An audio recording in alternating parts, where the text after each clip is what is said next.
నమస్తే మిత్రులారా, నేను మీ శ్రీనివాస్ చౌహాన్ అడ్వకేట్. మిత్రులారా, ఒక వ్యక్తికి ఇద్దరు భార్యలైతే ఇద్దరు భార్యల పిల్లలు వారసత్వంగా వచ్చిన ఆస్తిని సమానంగా బాగా పంపిణీ చేసుకున్న తర్వాత ఒక భార్య కుమారుడు వివాహం కాకముందే మరణించాడు అనుకోండి.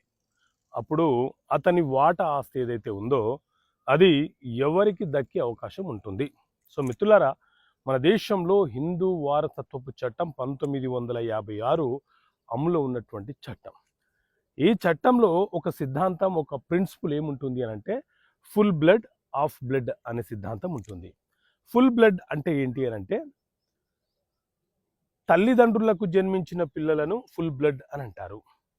అలాగే సవతి పిల్లలను మరియు మొదటి భార్య యొక్క పిల్లల యొక్క రిలేషన్షిప్ని ఆఫ్ బ్లడ్ అని అంటారు. అయితే మొదటి భార్య పిల్లలు రెండో భార్య పిల్లలు ఆస్తులను పంచుకున్న తర్వాత మొదటి భార్య పిల్లల్లో ఎవరైనా ఒకరు మ్యారేజ్ కాకుండా చనిపోతే అతని వాటా అతని తోబుట్టువుకు మాత్రమే దక్కుతుంది, కానీ రెండో భార్య పిల్లలకు దక్కడానికి అవకాశం ఉండదు.